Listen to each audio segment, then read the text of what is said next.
नमस्कार साथियों, चंद्रा आईएएस के यूट्यूब प्लेटफॉर्म पे आप सभी का स्वागत है।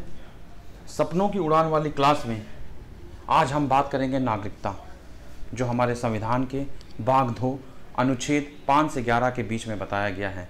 इससे पहले हम लोगों ने यूनियन एंड इट्स टेरिटरी, संघ और उसके राज क्षेत्र, जो भाग 1 के अनुच्छेद 1 से 4 के बीच में बताया गया था, उसको हम लोगों ने डिस्कस किया था।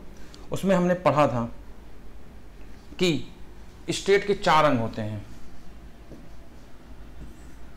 स्टेट के 4 अंग होते हैं, एलिमेंट 4 होते हैं। पहला होता है लैंड, मतलब कि टेरिटरी। दूसरा होता है पॉपुलेशन, मतलब सिटीजन। और तीसरा होता है गवर्नमेंट। फिर होता है सॉवरेनिटी। तो ये हमारा हो गया 4 स्टेट हमने पढ़ा था। वहां पे हमने लैंड, टेरिटरी, जिसको आर्टिकल 1 to 4 में हमने कवर कर लिया था। अब हम बात करेंगे पॉपुलेशन, मतलब सिटीजन। तो सिटीजन को जब बात करेंगे तो ये हमारे आर्टिकल 1 to 5 to 11 में दिया हुआ है, भाग 2 में। आज हम बात क्या करने वाले हैं? आज हम बात करेंगे सिटीजनशिप।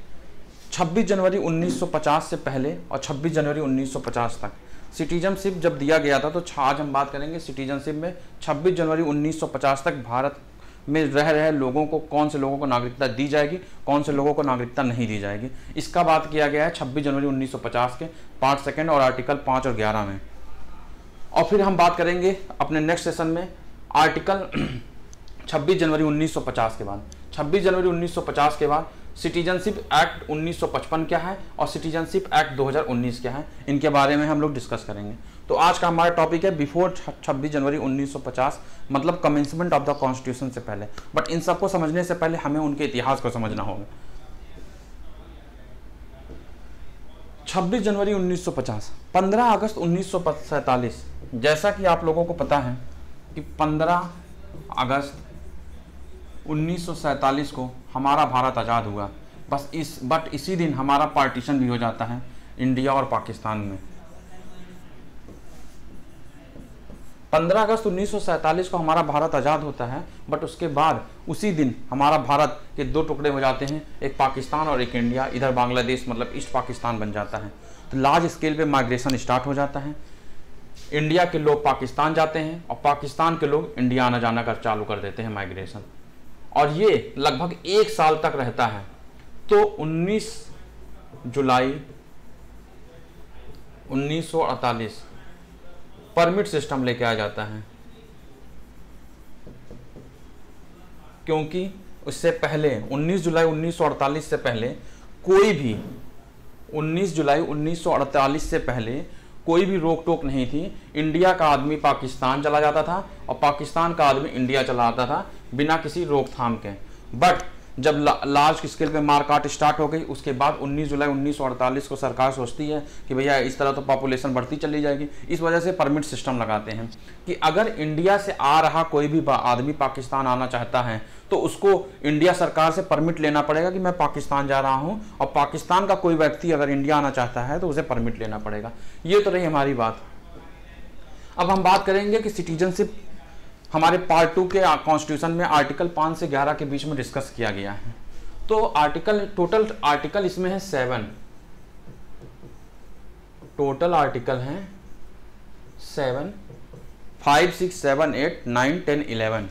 तो इसमें बताया गया है आर्टिकल 5 से 8, जो कि सिटीजनशिप का कॉन्सेप्ट लिया गया है हमारा ब्रिटेन से। हमारे इंडिया में सिंगल सिटीजनशिप है। हमारे ब्रिटेन में सिंगल सिटीजनशिप है, इंडिया में। हमारा आर्टिकल 5, 6, 7, 8 एक्सप्लिसिटली बताता है कि 26 जनवरी 1950 तक भारत का कौन नागरिक होगा, कौन नागरिक नहीं होगा, ये बताता है। आर्टिकल 9 कहता है कि अगर कोई भी दूसरे देश की नागरिकता ले लेता है तो उसकी अपने देश की नागरिकता खत्म हो जाएगी, ये कहता है। सिंगल सिटीजनशिप की बात करता है, जो कि अभी मैंने बताया था कि ये ब्रिटेन से लिया गया था, और किसी और देश की नागरिकता लेगा तो नागरिकता खत्म हो जाएगी। और आर्टिकल 10 और 11 कहता है। आर्टिकल 10 कहता है कि ये पावर ऑफ द पार्लियामेंट है। अगर आर्टिकल 5, 6, 7, 8 के थ्रू जिसको नागरिकता मिली है उसको पार्लियामेंट कभी भी नागरिकता उससे ले सकती है। अगर वो कोई देश विरोधी कार्य या कॉन्स्टिट्यूशन के विरुद्ध कोई कार्य करता है या पार्लियामेंट को लगता है कि इनकी नागरिकता ले लेनी चाहिए, तब वो फिर नागरिकता ले सकते हैं। और 11, फ्यूचर में नागरिकता किसको देनी है, ये इंपॉर्टेंट। फ्यूचर में किसको नागरिकता देनी है, पार्लियामेंट के क्या नियम, सिटीजनशिप का क्या नियम होगा, इसको आर्टिकल 11 में बताया गया है। आर्टिकल 11 में पावर ऑफ द पार्लियामेंट बताया गया है। तो अब हम स्टार्ट करते हैं कि जैसे कि हमें पता चल गया कि आर्टिकल 5 से 11 के बीच में सिटीजनशिप की बात की है। किसी भी एक टेरिटरी में एक पर्सन रहता है। जैसे आपका घर होता है, उस घर में कई लोग आते जाते हैं, ये आपका घर है। इसमें जो आप होंगे वो सिटीजन हैं, इस घर में आप होंगे सिटीजन। तो जब आप सिटीजन हैं तो आप घर के होल अथॉरिटी हैं, आपको सारे राइट्स मिले हुए हैं, सारे फंडामेंटल राइट्स आपको मिलेंगे। आपको right to vote in election है, राइट टू कॉन्टेस्ट है, एलिजिबिलिटी फॉर कॉन्स्टिट्यूशनल पोस्ट है। आपको इस घर में सारे रूल्स, सारे आपके अंडर में ये घर है। आपको यहाँ कोई रोक टोक नहीं है क्योंकि आप सिटीजन हैं यहाँ के, आपका खुद का घर है। बट अगर एलियन यहाँ से कोई बाहर आता है, जैसे मान लीजिए आपका बुआ का लड़का आया है पेपर देने, या मौसी का लड़का आपका पेपर देने आया एलियन आपके घर में, तो उसके पास कुछ कम अथॉरिटी होगी, कुछ कम उसके पास पावर होगी। तो आर्टिकल 15, 16, 19, 29, 30 जो हमारे मूल अधिकार दिए गए हैं, इनको छोड़ के सारे हमारे पास सारे के सारे मूल अधिकार इनको दिए गए हैं, एक्सेप्ट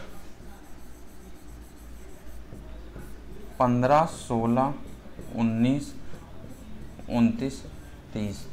और अगर मान लीजिए आपके घर में आपके पापा के दोस्त के लड़के आए हैं जो आपके रिश्तेदार नहीं हैं, जब आपके रिश्तेदार नहीं है तो उनको और कम अथॉरिटी होगी, और कम उनको क्या पावर होगा आपके घर में चीज़ों को सिस्टमैटिक में रहने के लिए। तो ये दो तरीके के होते हैं एलियन, एनिमी एलियन। तो एनिमी एलियन के पास आर्टिकल 22 नहीं होगा, right against arrest and detention. 15, 16, 19, 29 भी नहीं होगा और आर्टिकल नंबर 22 भी नहीं होगा। तो हम समझ सकते हैं भारत में दो तरह के पीपल होते हैं। एक सिटीजन होता है जिनके पास सारे फंडामेंटल राइट हैं, और एक एलियन होते हैं जो बाहर से आते हैं, जो हमारे देश में रह रहे होते हैं।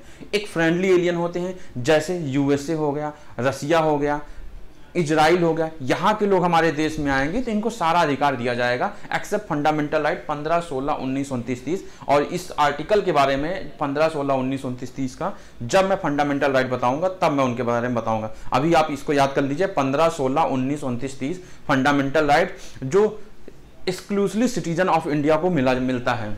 बट फ्रेंडली जो होते हैं जैसे इजराइल हो गया, यूएसए हो गया, इनको 15, 16, 19, 29, 30 छोड़ के सब कुछ मिल जाएगा, क्योंकि भैया ये हमारे हैं, इनके वहाँ हमारे देश की नागरिकता, हमारे देश को जल्दी नागरिकता मिल जाती है, हमारी बातें सुनते हैं, वॉर नहीं चलता हमारे, इनसे कोई ज़्यादा टेंशन नहीं। बट एनिमी एलियन, अब जैसे पाकिस्तान के लोग भी हमारे भारत में रहते हैं, चाइना के लोग भी भारत में आते हैं, नॉर्थ कोरिया के लोग भी भारत में आते हैं, रहने का अधिकार तो सबका है, पर उनसे उनके कुछ राइट छीन ले जाते हैं। तो उनको आर्टिकल 22, 15, 16, 19, 29, 30 नहीं मिलेगा, और प्लस आर्टिकल 22 उनको नहीं दिया जाएगा, right against arrest and detention. मतलब जब कि कोई गतिविधियां ऐसी होंगी तो सबसे पहले उनको अरेस्ट और डिटेन कर लिया जाएगा।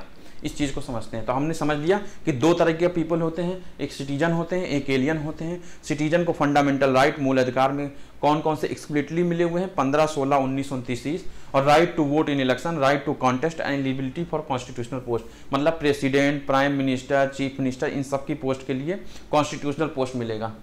राइट टू कॉन्टेस्ट, इलेक्शन लड़ सकते हैं, आर्टिकल 326 के तहत वो इलेक्शन में वोट भी कर सकते हैं। तो ये तो आपको समझ में आ गया सिटीजन और एलियन। अब हम बात करेंगे अपने आर्टिकल के 5, 6, 7, 8, 9, 10, 11 में क्या दिया हुआ। आर्टिकल 5 में कहा गया है कि 26 जनवरी 1950 को डोमिसाइल कौन होगा, मतलब citizenship at the commencement of the constitution, मतलब जो भारत का उस समय कौन कौन नागरिक होगा, ये बात की गई। अब इसमें आर्टिकल 6 में बात किया गया है कि कोई ऐसा बंदा जो पाकिस्तान से इंडिया को माइग्रेट कर गया है 19 जुलाई 1948 के पहले और 19 जुलाई 1948 के बाद, right of citizenship of a certain person who migrated to India from Pakistan, जो पाकिस्तान से इंडिया में आ गया है। तो इसको हम लिख सकते हैं ऐसे, पाक टू इंडिया आ गया है। फिर है पर्सन हु माइग्रेटेड पाकिस्तान, जो कोई भारत से पाकिस्तान चला गया था, फिर 1 मार्च 1947 के बाद भारत से पाकिस्तान चला गया था, बट उसका होश आ गया कि भैया नहीं हमारा इंडिया सबसे अच्छा है, और 26 जनवरी 1950 से पहले आ गया, तो उसे आर्टिकल 7 में करते हैं। आर्टिकल 8 में करता है कि कोई भी यहाँ का नागरिक जो विदेश में रह रहा हो उसको कैसे नागरिकता दी जाएगी, आर्टिकल 8 उसकी बात करता है। आर्टिकल 9 बात करता है कि किसी भी कोई भी पर्सन फॉरेन स्टेट की अगर सिटीजनशिप ले लेता है, जैसे किसी ने यूएसए की सिटीजनशिप ले ली तो भारत की नागरिकता खत्म हो जाएगी, किसी स्टेट की, पाकिस्तान की किसी ने नागरिकता ले ली तो भारत की नागरिकता खत्म हो जाएगी।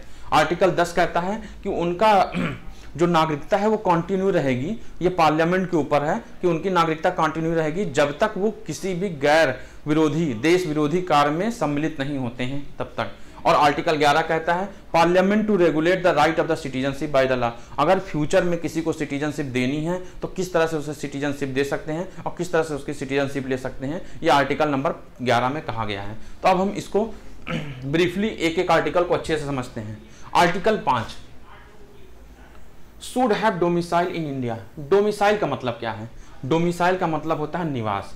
जैसे कि आपका बनता है निवास प्रमाण पत्र, जहां आपका घर होता है, जहां आप परमानेंटली रहना चाहते हैं, उसे हम डोमिसाइल कहते हैं। जैसे कि आपको यूएसए जाना है, 5 साल काम करना है और 5 साल के बाद वापस आना है, तो इसका मतलब ये नहीं हुआ कि डोमिसाइल आपका यूएसए हो गया। आपका परमानेंट घर जहां आप हमेशा के लिए रहना चाहते हैं उसे डोमिसाइल कहते हैं। तो आर्टिकल 5 कहता है 26 जनवरी 1950 को कि जो भारत में उस समय निवासी है और जो रहना चाहता है उसको भारत की नागरिकता दी जाएगी। पर इसका मतलब ये थोड़ी है कि सबको नागरिकता दी जाएगी। 26 जनवरी 1950 से पहले 15 अगस्त 1947 को जब भारत बंटवारा हुआ था तो बहुत सारे लोग जो हैं जो इंडिया में रहना चाहते थे, बहुत सारे ब्रिटिशर्स थे जो इंडिया में रहना चाहते थे, जिन्होंने अपना घर बना लिया था, क्या सबको नागरिकता दे दी जाएगी? ऐसा तो है नहीं। तो इसके लिए 3 क्लॉज निकाले गए। इन तीनों में से कोई एक सेटिस्फैक्ट्री होना चाहिए, तभी उसको भारत की नागरिकता मिलेगी।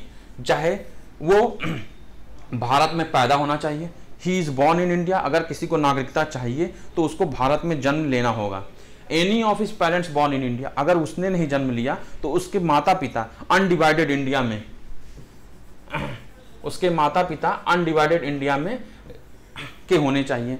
और सबसे बड़ी बात कि अगर ये दोनों क्लॉज उसके पास नहीं है तो कम से कम 26 जनवरी 1950 से पहले 5 साल तक, 26 जनवरी 1945 तक 5 साल वो कम से कम भारत में बिताना हुआ चाहिए।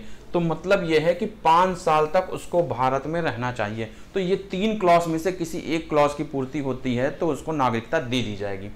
डोमिसाइल आपको समझ में आ गया। He is born in India, वो भारत में पैदा होना चाहिए। अगर वो नहीं है तो उसके माँ बाप भारत में जन्म लेने हुए चाहिए। और residing in India for before, मतलब 5 साल उसको रुकना है। मतलब 26 जनवरी 1950 कमेंसमेंट ऑफ द कॉन्स्टिट्यूशन कब हुआ था? 26 जनवरी 1950 को। तो ये तो हमारी बात हो गई आर्टिकल 5। आर्टिकल 5 में हमारा बात किया कि उस समय कौन नागरिक होगा, किसको नागरिकता देंगे।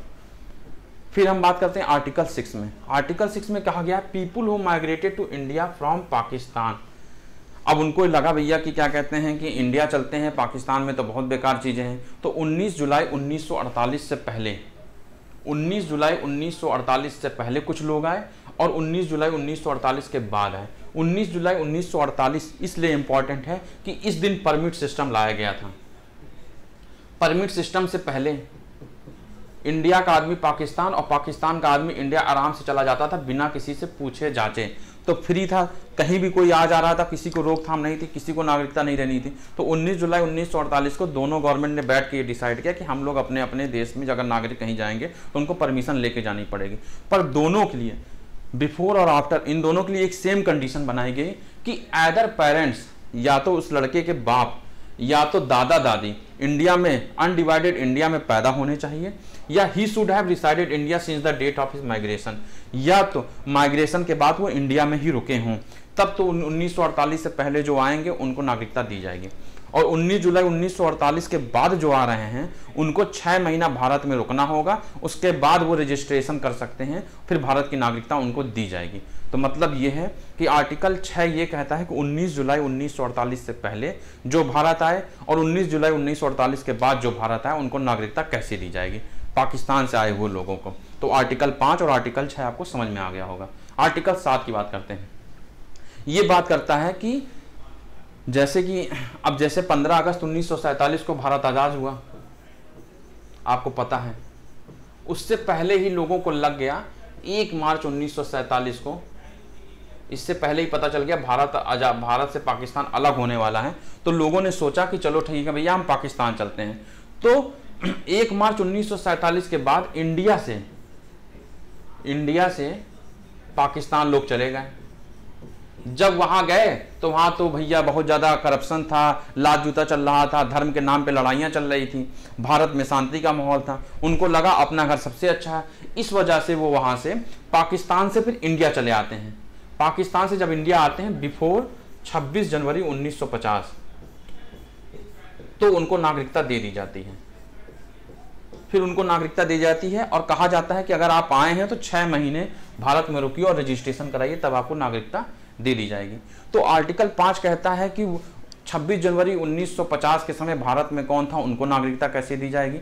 आर्टिकल 6 कहता है कि पाकिस्तान से आए हुए इंडिया जो 19 जुलाई 1948 से पहले और उसके बाद में जो आते हैं उनको नागरिकता कैसे दी जाएगी। और आर्टिकल 7 कहता है कि पाकिस्तान से इंडिया से पाकिस्तान के और पाकिस्तान से फिर लात खा के जब इंडिया आ गए तो उनको नागरिकता कैसे दी जाएगी। तो इसका मतलब यह है कि आर्टिकल 6 और 7 उस समय के सिचुएशन को कंट्रोल करने के लिए आर्टिकल डाला गया था, जिसका आज के टाइम पे कोई रिलेवेंस नहीं है। बट ये एग्जाम में पूछे नहीं जाएंगे, बट आप इसको अच्छे से ध्यान रख लीजिए, क्योंकि आपका कॉन्सेप्ट तभी क्लियर होगा जब आपका बेस क्लियर होगा। तो फिर हम आगे बात करते हैं आर्टिकल 8 के बारे में। आर्टिकल 8 कहता है citizenship of a person of Indian origin. Indian origin का मतलब होता है कि वो इंडिया का हो पर इस समय वो विदेश में रह रहा हो, मतलब बाहर रह रहा हो। तो आर्टिकल 8 कहता है मतलब ही या parents grand parents born in undivided India, एक पर्सन ऑफ इंडियन ओरिजिन है जो भारत का है पर किसी काम से विदेश गया है। जैसे हमारे उस समय के स्वतंत्रता सेनानी थे लाला हरदयाल, रासबिहारी बोस, वो लोग विदेश जाया करते थे, विदेश जाते थे, वहां पे बच जाते थे। क्या उनके बच्चों को भारतीय नागरिकता मिलने का अधिकार नहीं है? है। इसलिए आर्टिकल 8 डाला गया है कि अगर कोई भी parents grand parents born in undivided India है और रजिस्टर्ड एज वहां पे जाके वहां के कॉन्सुलेट में जाके रजिस्ट्रेशन करा दे कि भैया कि हम भारत की नागरिकता लेंगे, भारत की नागरिकता हमें चाहिए। मतलब उस समय 26 जनवरी 1950 से पहले और 15 अगस्त 1947 तक बीच में अगर कोई भी आदमी बाहर रहता है, मतलब अपने इंडिया से बाहर रहता है, तो अगर उसको भारत की नागरिकता चाहिए तो उसके पास 2 कंडीशन है। उसके पेरेंट्स बॉर्न होने चाहिए अनडिवाइडेड इंडिया में, और उसको वहां के जाके काउंसलेट में रजिस्टर कराना पड़ेगा कि भैया हम इंडिया में रहना चाहते हैं, इंडिया की नागरिकता चाहिए। अब बात करते हैं आर्टिकल 9। आर्टिकल 9 कहता है कि अगर हम किसी देश की नागरिकता ले लेते हैं तो हमारी देश की नागरिकता खत्म हो जाती है। ये सिंगल सिटीजनशिप की, एकल नागरिकता की बात करता है आर्टिकल 9। वॉलंटरी किसी भी कंट्री के सिटीजनशिप लेता है before commencement of the constitution, तो आर्टिकल 9 खत्म हो जाता है। तो आर्टिकल 5, 6, 7, 8 ये बात करता है कि 26 जनवरी 1950 तक भारत में किसको नागरिकता मिलेगी, किसको नागरिकता नहीं दी जाएगी। आर्टिकल 9 बात करता है कि किसी और की नागरिकता लेगा किसी और देश की तो नागरिकता खत्म हो जाएगी। अब आर्टिकल 10 कहता है कि 5, 6, 7, 8 में जो आर्टिकल दिए गए हैं वो तो कैरी ऑन रहेंगे, उसको कोई नहीं ले सकता। बट अगर वो किस देश विरोधी कार्य करते हैं, कोई ऐसा काम करते हैं जिससे कॉन्स्टिट्यूशन को और इंटीग्रिटी ऑफ इंडिया को हर्ट होता है, तो पार्लियामेंट के पास ये पावर है कि उनके नागरिकता को छीन ले। उनके नागरिकता को छीनने का अधिकार पार्लियामेंट के पास है। उनके नागरिकता को छीनने का अधिकार पार्लियामेंट के पास है, ये आर्टिकल 10 में कहा। और आर्टिकल 11 में कहा कि चलिए ठीक है 26 जनवरी 1950 तक तो हमने सबको नागरिकता दे दी, पर इसके बाद क्या होगा? जो भारत में आएंगे उनको आप नागरिकता कैसे देंगे? विदेश से लोग आ रहे हैं, विदेश में लोग काम कर रहे हैं, यहाँ पे लोग हैं, तो उनको नागरिकता कैसे आप देंगे? इसकी पूरी की पूरी सोल अथॉरिटी बना दिया गया है पार्लियामेंट को आर्टिकल 11 में। तो ये तो रही हमारी आज की क्लास में हमने बात किया आर्टिकल 5 से लेके आर्टिकल 11 के बारे में। हम कल बात करेंगे सिटीजनशिप अमेंडमेंट एक्ट 1955। तो आप जल्दी से रिकॉल कर लीजिए। आर्टिकल 5 में डोमिसाइल की बात की गई है, भारत में नागरिकता किसको दी जाएगी 26 जनवरी 1950 तक, ये डेट ध्यान में रख लीजिए। आर्टिकल 6 में पाकिस्तान से इंडिया आ गए जो समझदार थे पहले। आर्टिकल 7 में कहा गया कि जो पागलेट थे, जो पहले इंडिया से पाकिस्तान चले गए कि भैया पाकिस्तान बहुत अच्छा रहेगा, बहुत अच्छा रहेगा, और फिर पाकिस्तान से इंडिया चले आए 26 जनवरी 1950 में, तो आर्टिकल 7 की बात की गई। आर्टिकल 8 में जो हमारे देश के नागरिक जो विदेशों में जाकर रहा करते थे पढ़ाई के काम से, किसी काम से, उनको, उनके बच्चों को और उनको नागरिकता कैसे दी जाएगी, आर्टिकल 8 में बात की गई। आर्टिकल 9 में कहा गया है कि भैया आप इंडिया में भी हैं, पाकिस्तान में भी हैं, या तो आप दोनों देश की नागरिकता नहीं ले सकते। अगर आप पाकिस्तान की नागरिकता लेंगे तो इंडिया खत्म हो जाएगी, अगर आप यूएसए की नागरिकता लेंगे तो इंडिया खत्म हो जाएगी। तो वहां एक नागरिकता की बात की। आर्टिकल 10 कहा है 5, 6, 7, 8 की नागरिकता को रद्द कर दिया जाएगा अगर वो कोई देश विरोधी या कुछ भी ऐसा काम करते हैं जो जरूरी नहीं है काम करने के लिए। और आर्टिकल 11 कहता है कि पावर ऑफ पार्लियामेंट, पार्लियामेंट के पास पावर है कि क्या करना है क्या नहीं करना है आगे के बाद में। तो अगली क्लास में हम बात करेंगे सिटीजनशिप अमेंडमेंट एक्ट 1955 और सिटीजनशिप अमेंडमेंट एक्ट 2019। तो आप लोग को ये क्लास कैसी लगी, रिव्यू दीजिएगा। आर्टिकल 5 से 11 को अच्छे से पढ़ लीजिएगा। पहली क्लास में मैंने आर्टिकल 1 से 4 को बहुत अच्छे से समझाया है। क्लास लंबी हो जाएगी, इस वजह से इसको मैंने 2 भाग में कर दिया है, और तीसरे भाग में सिटीजनशिप का होल एमसीक्यू आएगा जो प्रीवियस ईयर क्वेश्चन में आए हुए हैं और आने वाले टाइम में वो आएंगे। तो आर्टिकल 5 से 11 आपको अच्छे से रटा होना चाहिए। आर्टिकल 1 से 4 मैं नेक्स्ट क्लास में आऊंगा तो पहले आर्टिकल 1 टू आर्टिकल 11 डिस्कस करेंगे, फिर हम बात करेंगे सिटीजनशिप अमेंडमेंट एक्ट 2015 क्या है, और 2000 सिटीजनशिप अमेंडमेंट एक्ट 1955 क्या है, और 2019 की मैं बात करूंगा कि ऐसे कौन से 5 तरीके हैं जिससे नागरिकता मिलती है और ऐसे कौन से 3 तरीके हैं जिससे नागरिकता जाती है। इस वजह से आज की क्लास में यहीं खत्म कर रहा हूं। Thank you very much. अपना रिव्यू कमेंट बॉक्स में जरूर बताइएगा क्लास कैसी लगी, और कोशिश करिएगा ज़्यादा से ज़्यादा एमसीक्यू क्वेश्चन को सॉल्व करिए, क्योंकि एक ही मूल मंत्र है सिलेक्शन का, सॉल्विंग द क्वेश्चन। जितने ज़्यादा आप क्वेश्चन सॉल्व करेंगे उतनी जल्दी आपका सिलेक्शन होगा। Thank you very much.